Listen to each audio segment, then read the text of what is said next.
Hello student, welcome to Kirti Samvit Academy. Today we start the Living World chapter part 2. Part first में हमने क्या क्या study किया था एक बार उसको रिवाइज कर लेते हैं। पार्ट फर्स्ट में हमने स्टडी किया था टैक्सोनॉमी, डायवर्सिटी और बायोडायवर्सिटी। इसमें से टैक्सोनॉमी देखें तो टैक्सोनॉमी के 3 स्टेप थे, आइडेंटिफिकेशन, नोमेनक्लेचर और क्लासिफिकेशन।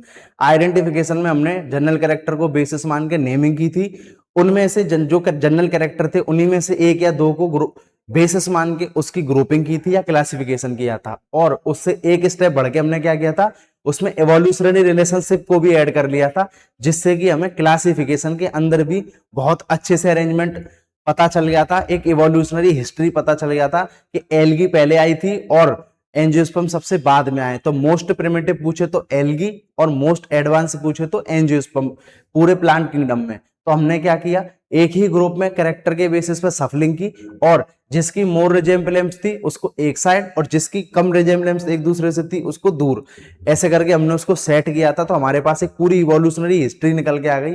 इसको फाइलोजेनी भी बोलते हैं। जब दो ग्रुप के बीच में इवोल्यूशनरी रिलेशनशिप की बात की जाएगी तो उसको बोलेंगे एफिनिटी, और प्रिमिटिव से लेके एडवांस तक की स्टडी की जाएगी तो उसको बोलेंगे फाइलोजेनी, मतलब इवोल्यूशनरी हिस्ट्री। आज हम क्या करने वाले हैं इसमें, आज हम इसमें करने वाले हैं modern taxonomy, type of taxonomy और नोमेनक्लेचर। तो मैं स्टार्ट करने वाला हूं इसमें मॉडर्न टेक्सोनॉमी। मॉडर्न टेक्सोनॉमी में क्या है, जो अभी तक जो टेक्सोनॉमी पढ़ी थी हमने सिस्टमैटिक्स तक, उसमें सिर्फ और सिर्फ हमने एक्सटर्नल कैरेक्टर के बेसिस पर नेमिंग की थी, जैसे कि रूट, स्टेम, लीफ। लेकिन मॉडर्न टेक्सोनॉमी में टूल एंड टेक्नोलॉजी की वजह से बहुत सारे क्राइटेरिया और ऐड किए गए, जिनके बेसिस पे हम आइडेंटिफिकेशन, नेमिंग और क्लासिफिकेशन कर सकते हैं। तो उसमें हमें मॉडर्न टेक्सोनॉमी में देखना है, इसको न्यू टेक्सोनॉमी भी बोलते हैं। तो मॉडर्न टेक्सोनॉमी में एक्सटर्नल कैरेक्टर के बेसिस पे भी नेमिंग क्लासिफिकेशन किया जा सकता है, इंटरनल स्ट्रक्चर के बेसिस पे भी, इकोलॉजिकल इंफॉर्मेशन, जैसे कि जिस जगह वो प्लांट है उस जगह इन्वायरमेंटल कंडीशन कैसी है, पानी का लेवल क्या है, वाटर लेवल क्या है, उसका पीएच क्या है, टेम्परेचर कितना है, उसके बेसिस पे भी। दूसरा उसकी developmental process means embryological process, उसके एम्ब्रियोलॉजिकल कंडीशन कैसी है, एम्ब्रियोलॉजिकल प्रोसेस कैसे हैं, उसके बेसिस पे भी मॉडर्न टेक्सोनॉमी में उसकी नेमिंग की जा सकती है। और अगला है साइटोलॉजिकल इंफॉर्मेशन, सेल सिंपल है, कॉम्प्लेक्स है, सेल का टाइप क्या है, सेल का अंदर जो साइटोप्लाज्म है उसमें कौन कौन से सेल ऑर्गेनेल्स हैं, उसके बेसिस पर भी मॉडर्न टेक्सोनॉमी में नेमिंग क्लासिफिकेशन की जा सकती है। और अगला है फाइटोकेमिस्ट्री, प्लांट में कौन से केमिकल बन रहे हैं, कौन से केमिकल उससे रिलीज हो रहे हैं, उसके बेसिस पे भी मॉडर्न टेक्सोनॉमी में आइडेंटिफिकेशन, नेमिंग और क्लासिफिकेशन कर सकते हैं। अब इसमें अगला स्टेप देखते हैं हम टैक्सोनॉमी के टाइप। टैक्सोनॉमी के जो टाइप है वो दो टाइप की होती है टैक्सोनॉमी। पहली है cytotaxonomy. Cytotaxonomy based on cytological information, based on cytological information. इसका मतलब किसी भी सेल में, इसका मतलब है किसी भी सेल में क्रोमोजोम के नंबर कितने हैं, क्रोमोजोम का बिहेवियर कैसा है और क्रोमोजोम के स्ट्रक्चर कैसे हैं, उसके बेसिस पे जब नेमिंग होगी तो साइटोटैक्सोनॉमी में होगी। अगली ब्रांच है टैक्सोनॉमी की, वो है कीमोटैक्सोनॉमी। कीमोटैक्सोनॉमी में किसी भी प्लांट के केमिकल कॉन्स्टिट्यूएंट के बेसिस पे उसकी नेमिंग होगी। मतलब इसका मतलब ये है, जब मैं आपको जिंजर की बोल रहा हूं तो जिंजर का जो टेस्ट है, जो जिंजर के खाने से आपको टेस्ट आएगा वो पोटैटो के खाने से नहीं आएगा, वो टोमेटो को खाने से नहीं आएगा। ऐसे ही मैं आपको बोलूंगा अनियन, जब आप अनियन खाएंगे तो उसका जो टेस्ट आएगा वो किसी और फ्रूट या वेजिटेबल की वजह से नहीं आएगा। तो आइडेंटिफिकेशन में केमिकल कॉन्स्टिट्यूएंट ऑफ प्लांट का यूज होगा, वो होगा किसमें, कीमोटैक्सोनॉमी में। इसके बाद हम अगला स्टेप देखते हैं इसमें आगे। अगला स्टेप क्या है इसमें, एक छोटा सा पॉइंट है इसमें, मैक्सिमम डाइवर्सिटी कहाँ होती है। ये तो वैसे तो इकोलॉजिकल चैप्टर में आएंगे सारे, इकोलॉजी वाली यूनिट में, लेकिन अभी के लिए सिर्फ याद कर लो आप, मैक्सिमम डाइवर्सिटी कहाँ होती है, ट्रॉपिकल रेन फॉरेस्ट में। Again tropical rain forest, deciduous rain forest, desert, ये सब आएंगे इकोलॉजी वाले चैप्टर में। सिर्फ अभी के लिए आपको याद रखना है कि मैक्सिमम डाइवर्सिटी पूछे तो ट्रॉपिकल रेन फॉरेस्ट में। और ट्रॉपिकल रेन फॉरेस्ट में क्यों होती है, क्योंकि वहां की जो इन्वायरमेंटल कंडीशन होती है बहुत गुड होती हैं टू ग्रो ए प्लांट। पानी, वाटर लेवल सही है, रेनफॉल सही है, टेम्परेचर सही है, तो सारी ग्रोथ, सारी प्लांट की ग्रोथ के फेवर में होती है कंडीशन, इसलिए मैक्सिमम डाइवर्सिटी होती है ट्रॉपिकल रेन फॉरेस्ट में। अगर आपसे सेकंड मैक्सिमम डाइवर्सिटी पूछी जाए तो वो आएगी कोरल रीफ। उसका आंसर है कोरल रीफ। अब कोरल रीफ क्या होती है? कुछ नहीं होती है, ओशियंस में कैल्शियम कार्बोनेट की रॉक होती हैं, रॉक्स ऑफ कैल्शियम कार्बोनेट, जिनको हम बोलते हैं कोरल रीफ। अब आपसे क्वेश्चन पूछे in ocean maximum diversity in ocean, तो मैक्सिमम डायवर्सिटी इन ओशियन पूछे तो आपको ट्रॉपिकल रेन फॉरेस्ट नहीं लगाना है, उस ओशियन इकोसिस्टम के हिसाब से आपका आंसर जाएगा कोरल रीफ। ओशियन इकोसिस्टम में ये फर्स्ट मैक्सिमम डायवर्सिटी होती है यहाँ कोरल रीफ पर, और जनरली पूछा जाए तो सेकंड नंबर पे आती है ये। पहले नंबर पे कौन है? Tropical rain forest. अब इसमें मोस्ट इंपॉर्टेंट पॉइंट स्टार्ट करते हैं अपना नोमेनक्लेचर। नोमेनक्लेचर नोमेनक्लेचर नोमेनक्लेचर में सबसे पहले हम देखेंगे नोमेनक्लेचर को कैसे डिफाइन कर सकते हैं, नोमेनक्लेचर का मतलब क्या है। तो नोमेनक्लेचर का मतलब है नेमिंग ऑफ एनी ऑर्गेनिज्म या एनी प्लांट और animal according to law of international law और रूल। नेमिंग जो होगी वो इंटरनेशनल लॉ के हिसाब से होगी। ऐसा नहीं है कि किसी एक कंट्री में उस प्लांट का नाम कुछ और हो और दूसरी कंट्री में उस प्लांट का नाम कुछ और हो, ऐसा नहीं होगा। इसलिए इंटरनेशनल लॉ के हिसाब से ही नेमिंग होगी। तो अब इसमें आप क्वेश्चन पूछेंगे कि सर टैक्सोनॉमी का पहला स्टेप तो आइडेंटिफिकेशन था, आपने आइडेंटिफिकेशन तो पढ़ाया नहीं, सिर्फ नोमेनक्लेचर से स्टार्ट कर रहे हैं। तो आइडेंटिफिकेशन का ऐसा है, आइडेंटिफिकेशन आप मॉर्फोलॉजी पढ़ेंगे, इकोलॉजी पढ़ेंगे, प्लांट फिजियोलॉजी पढ़ेंगे और sex reproduction and flowering plant पढ़ेंगे। जो कुछ भी आप एनिमल और प्लांट के बारे में जानेंगे चैप्टर्स में, आने वाले चैप्टर्स में, वो आप आइडेंटिफिकेशन ही पढ़ रहे होंगे। जैसे कि मैंने आपको बोला कि डायकॉट में जो डायकॉट प्लांट होते हैं, मोस्ट ऑफ डायकॉट प्लांट में टेप रूट सिस्टम होता है और मोनोकॉट में फाइब्रस रूट सिस्टम होता है। तो ये मैंने आपको एक जनरल कैरेक्टर से रिलेटेड इंफॉर्मेशन आपके ब्रेन में डाल दी। आप किसी और प्लेनेट पे गए, वहां आपने कुछ देखा, किसी को जमीन से निकाला, आपने किसी को सॉइल में से निकाला और देखा कि उसमें टेप रूट नहीं है, उसमें तो बहुत सारी फाइब्रस लाइक रूट स्ट्रक्चर है। तो आप बोलेंगे फाइब्रस। अब आपने देखा, जनरल कैरेक्टर नोट किया, उसके बेसिस से रिलेटेड इंफॉर्मेशन आपके पास होगी, उस कैरेक्टर से रिलेटेड इंफॉर्मेशन आपके पास होगी, तो नेम निकल के आ जाएगा। और नेम निकल के आया फाइबर लाइक स्ट्रक्चर देख के, ये तो मोनोकॉट वाला हो सकता है। तो हम जो भी बायोलॉजी में चैप्टर पढ़ेंगे आने वाले टाइम में आगे, वो सारे आपको आइडेंटिफिकेशन ही हुई, आइडेंटिफिकेशन के अंडर में ही पढ़ेंगे वो सारे चैप्टर। अब इसलिए इस वाले चैप्टर में हम स्टार्ट करेंगे नोमेनक्लेचर से। तो नोमेनक्लेचर से स्टार्ट कर रहे हैं। नोमेनक्लेचर के बारे में सबसे पहले कैरोलस लिनियस नाम के साइंटिस्ट थे, इन्होंने बताया था अपनी 2 बुक में, प्लांट का नेमिंग अलग, एनिमल की नेमिंग अलग। प्लांट की नेमिंग के लिए इन्होंने बुक लिखी थी, उसका नाम था स्पीसीज प्लांटरम, और एनिमल नेमिंग के लिए इन्होंने बुक लिखी थी, उसका नाम था सिस्टेमा नेचुरी। 1 अगस्त स्पीसीज प्लांटरम का जो रेफरेंस डेट है या इसका जो फर्स्ट एडिशन आया था वो आया था 1 मई 1753। ये एक रेफरेंस डेट की तरह काम करती है। और सिस्टेमा नेचुरी का 10th एडिशन, फर्स्ट नहीं, इसका 10th एडिशन आया था 1 अगस्त 1758। इसको रेफरेंस डेट माना जाता है एनिमल की। रेफरेंस डेट मतलब इन डेट से पहले, अगर इस वाली डेट से पहले किसी भी प्लांट का नेम वैलिड नहीं है, इस डेट के बाद प्लांट का नेम वैलिड है। सेम थिंग हियर, 1 अगस्त 1758, इससे पहले वाले जो एनिमल के नेम थे वो इनवैलिड है, इसके बाद के जो नेम है वो सारे वैलिड है। कैरोलस लिनियस ने प्लांट और एनिमल की नेमिंग के लिए स्टेप बताए थे किसी भी नोमेनक्लेचर को, और उन्होंने उसको क्या नाम दिया था? Binomial nomenclature. ये प्रपोज किसने किया था? कैरोलस लिनियस ने प्रपोज किया था बाइनोमियल नोमेनक्लेचर। इसमें इन्होंने क्या किया था वो देखते हैं आगे।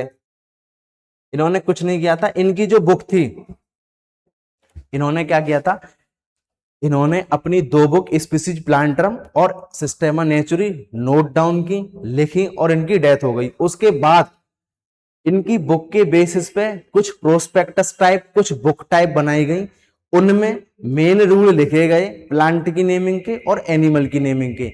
जो बुक प्लांट नेमिंग को बता रही थी उसका नाम था ICBN, international code of botanical nomenclature, और जो एनिमल नेमिंग को बता रही थी वो थी ICZN, international code of zoological nomenclature. आपकी बायो में international code of zoological nomenclature तो सही दे रखा है इसका फुल फॉर्म, इसकी फुल फॉर्म में ICBN में international for international code for botanical nomenclature कर रखा है, आपको उसको काट के करेक्ट करना है, international code of botanical nomenclature. यहां आपको उसमें ऑफ कर लेना है फॉर की जगह। International code of botanical nomenclature ये एक बुक है, 1961 में ये प्रिंट की गई थी, सामने आई थी। और ये सिस्टेमा स्पीसीज प्लांटरम को पढ़ने के बाद जो प्रोस्पेक्टस टाइप का, जो बुक टाइप का बनाया गया, वो बनाई गई थी आईसीबीएन। और स्पीसीज प्लांटरम को पढ़ के तो ये बनाई गई थी, और सिस्टेमा नेचुरी को पढ़ के बनाई थी आईसीजेडएन। इनमें इनके रूल लिखे हैं, किसी प्लांट की नेमिंग कैसे होगी, किसी एनिमल की नेमिंग कैसे होगी। तो इसमें हम आगे बढ़ते हैं, और आगे बढ़ के इसमें ये देखते हैं कि इसका जो पहला रूल होता है, मेन रूल ऑफ आईसीबीएन, उसमें पहला रूल आता है, according to binomial nomenclature name of any species composed of 2 word. किसी भी स्पीसीज की नेमिंग में 2 वर्ड होंगे अकॉर्डिंग टू बाइनोमियल नोमेनक्लेचर। पहला है जेनेरिक नेम, दूसरा है स्पेसिफिक एपिथेट। जेनेरिक नेम होता है नेम ऑफ जीनस, और स्पेसिफिक एपिथेट होता है पार्ट ऑफ नेम। ये नेम नहीं है, ये नेम का पार्ट है, पार्ट ऑफ नेम। और एनसीईआरटी ने इसको क्या बोला है, पर्टिकुलर स्पीसीज, पर्टिकुलर स्पीसीज। इसमें थोड़ा सा समझते हैं एग्जाम्पल लेके, इसका कहना क्या चाह रहा है ये।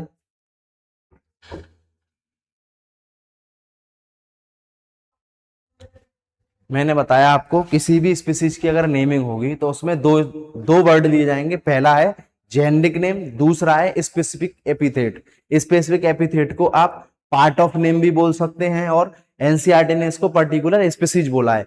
तो हम एग्जाम्पल के तौर पे देखते हैं इसमें, जैसे मैंने बोला मैंजीफेरा इंडिका। मैंजीफेरा इंडिका किसका नेम है, मैंगो का। मैंजीफेरा इंडिका किसका नेम है, मैंगो का। मैंजीफेरा इंडिका, जो इसमें मैंजीफेरा है, मैंने बोला कोई भी प्लांट या कोई भी स्पीसीज 2 वर्ड से मिलके बनी होगी। पहला क्या है, जेनेरिक नेम मतलब जीनस नेम, दूसरा क्या है स्पेसिफिक एपिथेट, दूसरा क्या है स्पेसिफिक एपिथेट।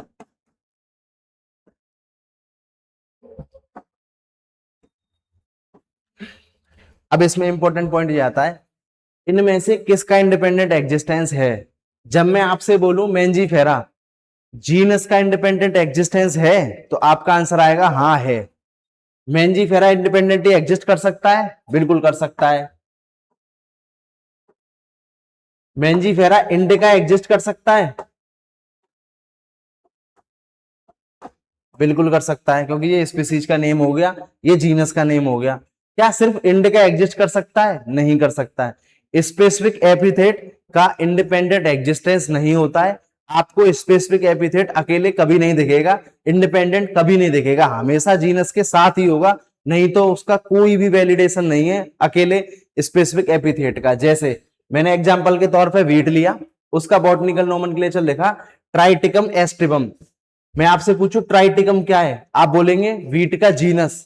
मैं आपसे बोलूं एस्टिवम क्या है, एस्टिवम क्या है, आप बोलेंगे इसकी स्पेसिफिक एपिथेट है। अब मैं आपसे पूछता हूं क्या ट्राइटिकम का इंडिपेंडेंट एग्जिस्टेंस है, आप बोलेंगे हाँ है, क्योंकि ये जीनस है। ट्राइटिकम एस्टिवम का इंडिपेंडेंट एग्जिस्टेंस है, हाँ है, क्योंकि ये स्पीसीज है। एस्टिवम का एग्जिस्टेंस है, नहीं, क्योंकि ये स्पेसिफिक एपिथेट है, और स्पेसिफिक एपिथेट इंडिपेंडेंट एग्जिस्ट नहीं करता है। अगला एग्जांपल मैंने लिया नीम, इसका नेम होता है अजेडिरेक्टा इंडिका। मैंने आपको बोला नीम, अगला एग्जांपल, इसका नाम क्या है अजेडिरेक्टा इंडिका। मैं आपसे पूछूं अजेडिरेक्टा का इंडिपेंडेंट एग्जिस्टेंस है, आप बोलेंगे हाँ है, क्योंकि ये जीनस है। अजेडिरेक्टा इंडिका का एग्जिस्टेंस है, हाँ है, क्योंकि ये स्पीसीज है। इंडिका का एग्जिस्टेंस है, नहीं। अब मैंने सिर्फ इंडिका बोला, आपको क्यों एग्जिस्टेंस नहीं है वो समझा रहा हूं। मैंने आपको बोला इंडिका, तो आप इंडिका सुन के आपके ब्रेन में आएगा कौन C indica, अजेडिरेक्टा indica, Mangifera indica, या टाटा इंडिका। इंडिका अकेले कोई एग्जिस्ट नहीं करता है। इंडिका को बताने के लिए आपको जीनस का यूज करना ही पड़ेगा। जैसे मैंने आपको बोला अजेडिरेक्टा इंडिका, तो किसकी बात हो रही है, नीम की। मैंने बोला मैंजीफेरा इंडिका, तो किसकी बात हो रही है, मैंगो की। मैंने बोला टाटा इंडिका, तो किसकी बात हो रही है, कार की। इंडिका का कोई भी इंडिपेंडेंट एग्जिस्टेंस नहीं है, इंडिका से ही मतलब नहीं है। कोई भी स्पेसिफिक एपिथेट का इंडिपेंडेंट एग्जिस्टेंस बिल्कुल भी नहीं है। जीनस के साथ उसका एग्जिस्टेंस है, स्पीसीज बन जाएगी। जीनस प्लस स्पेसिफिक एपिथेट दोनों मिलके क्या बना देंगे, स्पीसीज। इसमें अगला स्टेप देखते हैं हम, इंडिपेंडेंट एग्जिस्टेंस तो इंडिका का नहीं है। उसके बाद अगला पॉइंट क्या आता है, कोई भी जो जीनस होता है, अब समझने के पॉइंट ये थे कि पहला स्टेप क्या था आईसीबीएन का, अकॉर्डिंग टू बाइनोमियल नोमेनक्लेचर किसी भी स्पीसीज के नेम में दो कंपोनेंट होंगे, जेनेरिक नेम मतलब जीनस का नेम और स्पेसिफिक एपिथेट। मेंजीफेरा इंडिका में मेंजीफेरा एक जेनेरिक नेम है और इंडिका क्या है, स्पेसिफिक एपिथेट। ये दोनों मिलेंगे तो एक स्पीसीज का नेम बन जाएगा। इंडिपेंडेंट एग्जिस्टेंस नहीं होता है स्पेसिफिक एपिथेट का।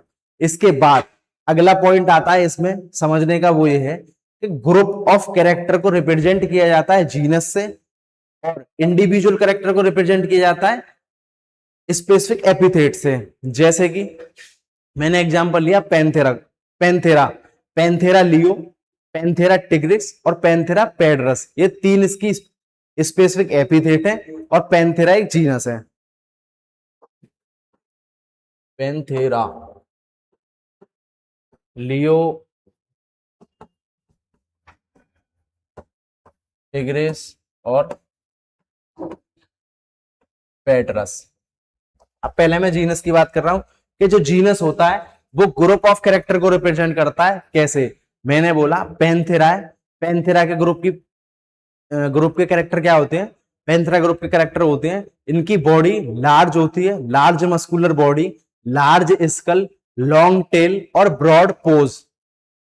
इसके क्या होते हैं, ब्रॉड पोज, इसके पंजे जो होते हैं वो बड़े होते हैं। क्या बोला मैंने, पैंथेरा ग्रुप की प्रॉपर्टी क्या है, large muscular body, large skull, large long tail और ब्रॉड पोज, ये पैंथेरा की प्रॉपर्टी है। अब इस पैंथेरा की प्रॉपर्टी में मैंने बोला large muscular body, large tail, large skull और ब्रॉड पोज, और एक स्टेप मैंने ऐड कर दिया black vertical strip on body, उसके अंदर काले कलर की धारियां भी हैं। तो मैं किसकी बात कर रहा हूं, पैंथेरा टिग्रिस की। पैंथेरा के कैरेक्टर क्या है, broad skull, broad body, broad skull, muscular body, long tail और broad pause.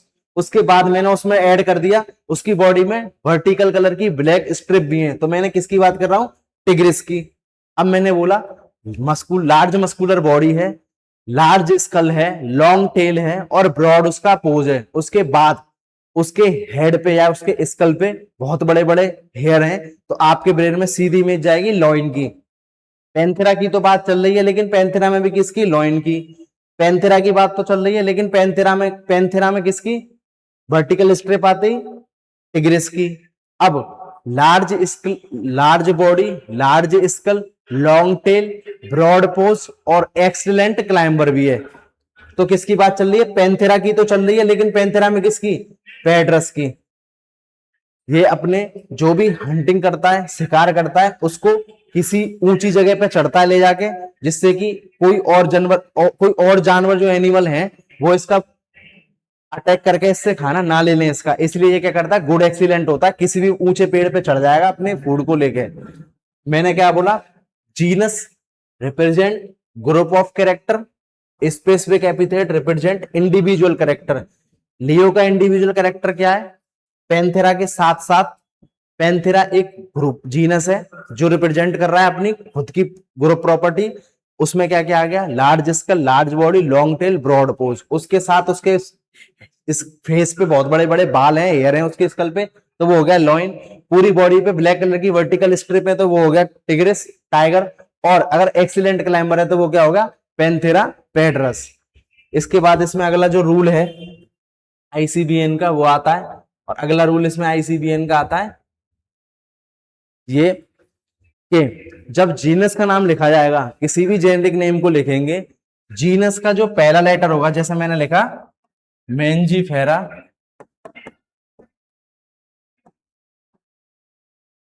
Indica, according to ICBN के दूसरा रूल जो है, according to ICBN second number का जो रूल है उसमें क्या है, कैपिटल लेटर लिखा जाएगा किसी भी जीनस का पहला। मतलब मैं जब जीनस नेम लिख रहा हूँ तो उसका जो फर्स्ट वर्ड होगा, फर्स्ट लेटर होगा, वो हमेशा कैपिटल होगा। और स्पेसिफिक एपिथेट होगा उसका हमेशा फर्स्ट लेटर स्मॉल में होगा, वो कैपिटल में नहीं होगा। ये इसका सेकंड रूल है। नेक्स्ट रूल क्या है इसका? Tautonyms not valid in ICBN, international code of botanical nomenclature में टोटोनेम्स वैलिड नहीं है। टोटोनेम्स का मतलब क्या होता है? जेनरिक नेम और स्पेसिफिक एपिथेट दोनों के नाम बिल्कुल एक जैसे हो, दोनों बराबर हो, उसको बोलते हैं टोटोनेम्स। जैसे मैंने एग्जांपल लिया मेंजीफेरा, मेंजीफेरा, क्या ये वैलिड है? मेंजीफेरा, मेंजीफेरा क्या वैलिड है? सर नहीं है। क्यों?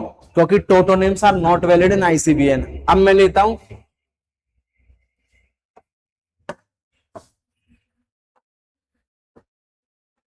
नाजा, नाजा, रेटस, रेटस,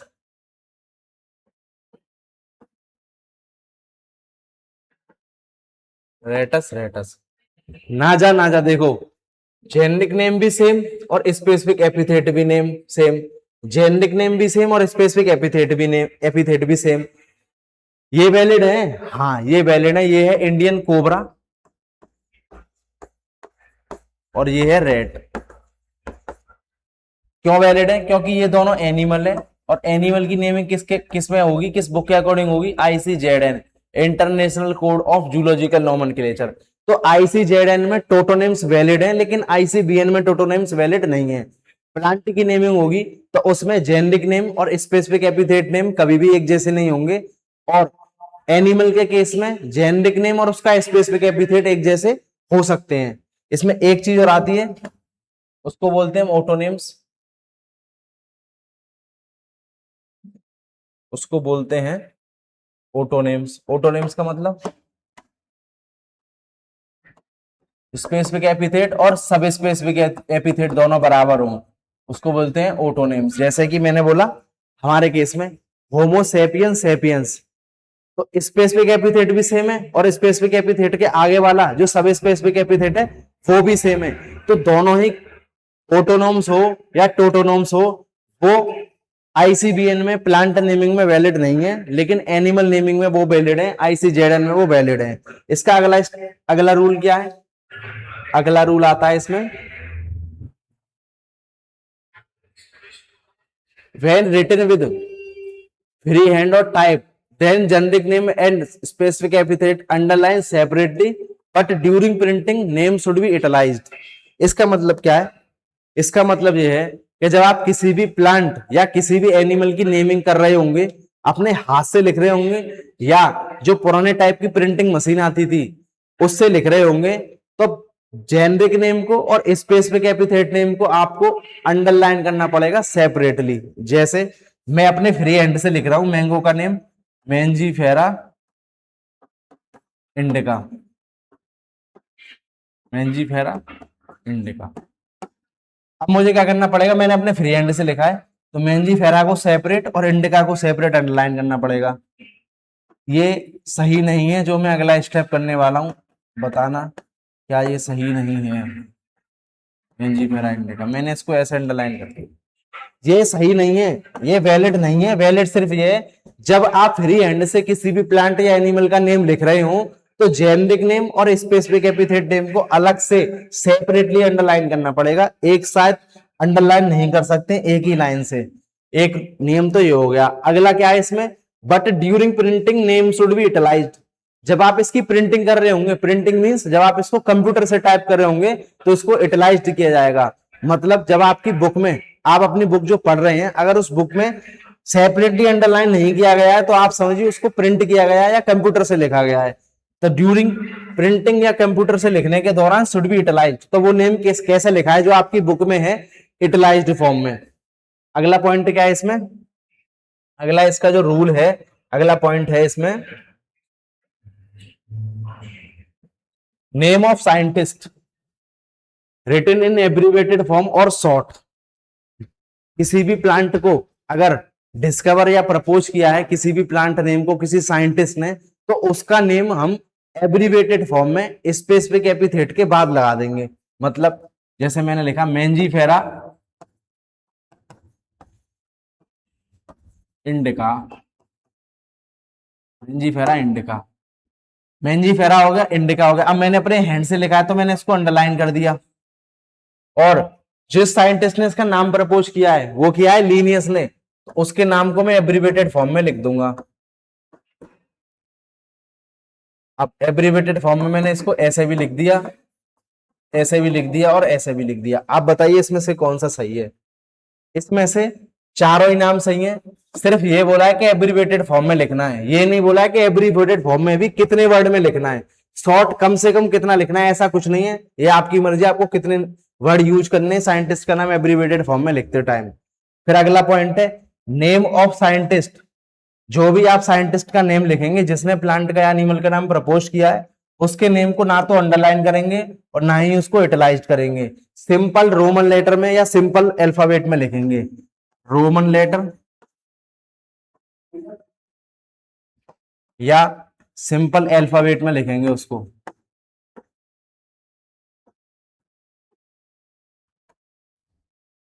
ये सही है, सिंपल लेटर या रोमन अल्फाबेट में लिखेंगे।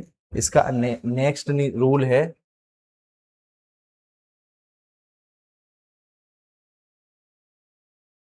वो ये है, आप जो भी प्लांट डिस्कवर हुआ है, न्यूली डिस्कवर प्लांट का स्पेसिमेन जो होगा उसको एक पेपर शीट पर चिपकाएंगे, उसको पेस्ट करेंगे और उसका जो डिस्क्रिप्शन होगा कोने में लिख देंगे। इसकी आइडेंटिफिकेशन के कैरेक्टर क्या है, इसकी नेमिंग क्या है और इसकी ग्रुपिंग क्या है, ये किस ग्रुप का है।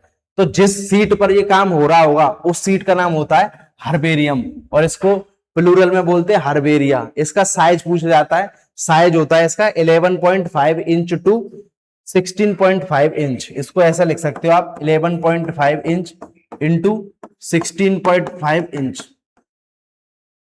इसमें जो नेक्स्ट रूल है वो है स्पेसिफिक नेम। वो scientific name should B derived from Latin और ग्रीक लैंग्वेज। साइंटिफिक नेम मैं आपको बोलूं किसी स्पीसीज नेम, साइंटिफिक नेम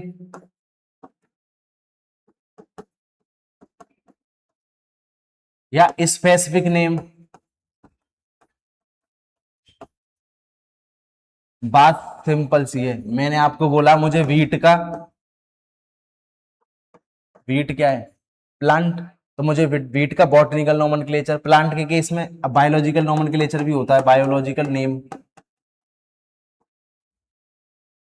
इसमें अगर प्लांट है तो बॉटनिकल नेम हो जाएगा जी,